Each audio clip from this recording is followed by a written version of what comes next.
नमस्ते, सदा वत्सले मातृभूमि, जय हिंद दोस्तों। दिन भर क्या रहा स्पेस, डिफेंस और इंटरनेशनल गलियारे से इस वीडियो में एक एक करके जान लेते हैं। भारतीय वायुसेना ने चीन के साथ पूर्वी मोर्चे के लिए पश्चिम बंगाल के हासीमारा एयरबेस में औपचारिक रूप से शामिल होने से पहले अंबाला में दूसरे राफेल स्क्वाड्रन 101 फॉल्कन्स ऑफ छम एंड अखनूर को खड़ा किया है। भारतीय वायुसेना के सूत्रों ने कहा कि अंबाला में राफेल की पहली स्क्वाड्रन 17 गोल्डन एरोज 18 लड़ाकू विमानों के साथ पूरी तरह से तैयार खड़े हैं। 101 स्क्वाड्रन में अभी 5 जेट विमान हैं जो हाल ही में भारत पहुंच जाएंगे। आपको बता दें कि group captain Rohit Kataria 17 squadron के कमांडिंग ऑफिसर है, जबकि ग्रुप कैप्टन नीरज झाम जेमी 101 स्क्वाड्रन के प्रमुख है। इसके अलावा राफेल विमानों के लिए हैंगर्स, शेल्टर्स, मेंटेनेंस फैसिलिटी और इंफ्रास्ट्रक्चर दोनों एयरबेस पर तैनात कर दिए गए हैं। सिक्किम, भूटान, तिब्बत ट्राई जंक्शन के करीब हासीमारा एयरबेस की स्थापना चीन के साथ 1962 के युद्ध के बाद तूफानी एयरक्राफ्ट के साथ की गई थी। तेजपुर और चबुआ जैसे हवाई अड्डों पर पहले से ही रूसी मूल के सुखोई 30 MKI तैनात कर रखे, जो कि पूरी मोर्चे पर चीन के खिलाफ भारत को एक मजबूत स्थिति में खड़ा करता है। दोस्तों, अगली खबर थिएटर कमांड को लेकर आ रही है। थिएटर कमांड के गठन को लेकर कई तरीके की मीडिया रिपोर्ट्स आ रही हैं। कोई कुछ बोल रहा है, कोई कुछ बोल रहा है। ऐसा कहा जा रहा है कि तीनों सेनाओं में मतभेद है। ऐसे में इंडियन एयरफोर्स ने इन रिपोर्ट्स पर टिप्पणी करने से इनकार कर दिया है। मीडिया रिपोर्ट्स के मुताबिक थिएटर कमांड के गठन को लेकर थल सेना और नौसेना ने अपना समर्थन जताया है, लेकिन वायुसेना ने इस कदम का विरोध किया है। इस पर वायुसेना के प्रवक्ता ने टिप्पणी करने से इनकार कर दिया है। उन्होंने कहा कि थिएटर कमांड के गठन को लेकर आधिकारिक तौर पर विचार विमर्श किया जा रहा है और ऐसे में हम कोई भी रिपोर्ट मीडिया के सामने सार्वजनिक करना नहीं चाहते हैं। बढ़ते हैं अगले अपडेट की तरफ, जो कि जम्मू कश्मीर को लेकर आ रही है। जम्मू कश्मीर के सोपोर में सुरक्षा बलों और आतंकवादियों के बीच मुठभेड़ हुई और 3 आतंकवादियों को भारतीय सेना ने मार गिराया। पुलिस ने कहा कि उत्तरी कश्मीर के बारामूला जिले के सोपोर इलाके में रात भर हुई मुठभेड़ में लश्कर-ए-तोयबा का शीर्ष कमांडर यानी कि टॉप कमांडर और एक विदेशी और एक अन्य आतंकवादी मारा गया है। IG कश्मीर विजय कुमार जी ने बताया कि आतंकवादियों ने अंदर से अंधाधुंध फायरिंग की, जिसमें सेना का एक जवान गोली लगने से घायल भी हो गया। इन मारे गए तीनों आतंकियों का संबंध लश्कर-ए-तोयबा से है। अगली अपडेट बहुत इंपॉर्टेंट आ रही है। वो अपडेट पाकिस्तान की तरफ से है। दरअसल पाकिस्तान के लड़ाकू विमान राफेल और MiG-29 के साथ जंग लड़ रहे हैं और ये भारत के लिए दोस्तों एक बहुत बड़ी खतरे की घंटी भी है। ऐसा कैसे हो सकता है और ऐसा क्यों हुआ है, ये बात आपको जानना जरूरी है। और आप में से कुछ लोगों ने पूछा भी था कि एक एक्सरसाइज चल रही है जिसका नाम है एंटोलियन ईगल 2021।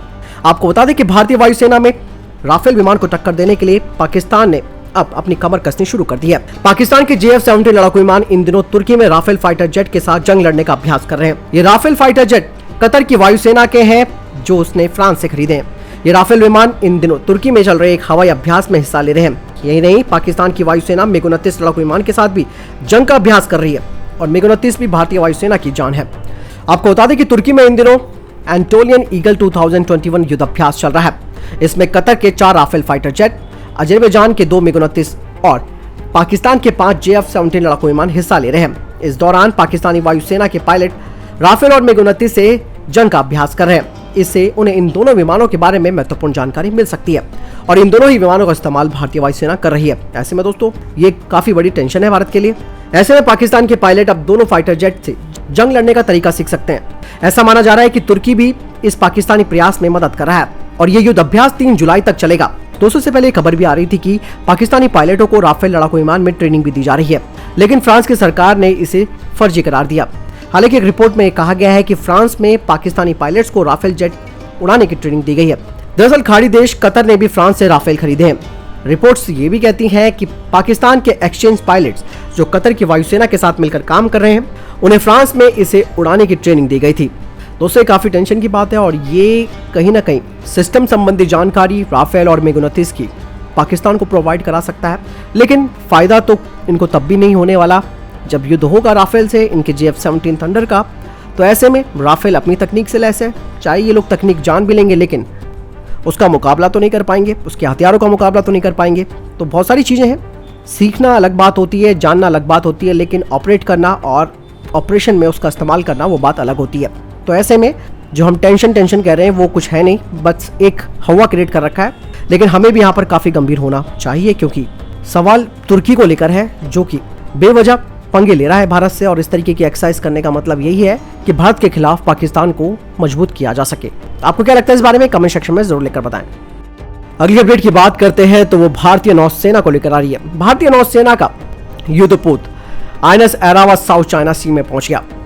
जी हाँ, साउथ चाइना सी से लेकर अरब सागर तक ड्रैगन को भारतीय नौसेना ने अंतर्राष्ट्रीय योग दिवस पर एक कड़ा संदेश दिया है। इंडियन नेवी के युद्धपोत INS एरावत पर सवार जवानों ने वियतनाम के कैमरान बे इलाके में योग किया। नौसेना ने बताया कि इस युद्धपोत को कैमरान बे इलाके में तैनात किया गया है। भारतीय युद्धपोत ऐसे समय पर साउथ चाइना सी पहुंचा है जब चाइना का अपने पड़ोसी देशों के साथ विवाद बढ़ गया है। साथ ही चीन के जहाजों की घुसपैठ लगातार हिंद महासागर में बढ़ती जा रही है। ऐसे में भारत ने भी अब अपने जहाज भेजने शुरू कर दिए हैं। भारत ने चीन को दिखा दिया है कि अगर वो उसके प्रभाव के क्षेत्र हिंद महासागर में घुसपैठ कर सकता है तो भारत के जंगी जहाज भी साउथ चाइना सी के गहराइयों को नापने के लिए कोई कसर नहीं छोड़ेंगे। इससे पहले भी भारत ने गलवान घाटी की हिंसा के बाद अपने एक युद्धपोत को दक्षिणी चीन सागर में तैनात कर दिया था। इस युद्धपोत को उस इलाके में तैनात किया गया था जहां चीन की पीपल लिबरेशन आर्मी की नौसेना ने किसी भी अन्य फोर्स को मौजूदगी पर ऐतराज जताया था। यही दक्षिणी चीन सागर में भारतीय नौसेना के युद्धपोत की तत्काल तैनाती से चीन की नौसेना इतनी घबरा गई थी कि चीनी नौसेना ने भारतीय पक्ष के साथ डिप्लोमेटिक लेवल की बातचीत में भारतीय युद्धपोत की उपस्थिति के बारे में शिकायत दर्ज की। बता दें कि दक्षिणी चीन सागर में अमेरिकी नौसेना ने भी अपने विध्वंसक यानी कि डिस्ट्रॉयर्स और फ्रिगेट्स को तैनात किया हुआ है। अगली अपडेट की बात करते हैं तो MS-60 रोमियो हेलीकॉप्टर्स को लेकर आ रही है। आपको बता दें कि भारतीय नौसेना को मिलने वाले MS-60R मल्टी रोल हेलीकॉप्टरों पर प्रशिक्षण के लिए 18 नौसेना कर्मी अमेरिका पहुंच चुके हैं और वे यहां पर प्रशिक्षण लेंगे इन मल्टी रोल फाइटर जेट को उड़ाने के लिए।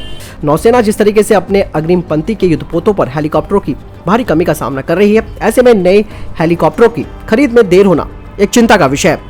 इसके अलावा 111 नौसेना यूटिलिटी हेलीकॉप्टर्स के लिए भी एक टेंडर जारी किया जा रहा है, जबकि भारतीय नौसेना को 123 मल्टी रोल हेलीकॉप्टरों की जरूरत भी है और इस कमी को पूरा करने के लिए नौसेना ने 24 हल्के हेलीकॉप्टरों को पट्टे पर लेने के लिए RFI भी जारी किया है।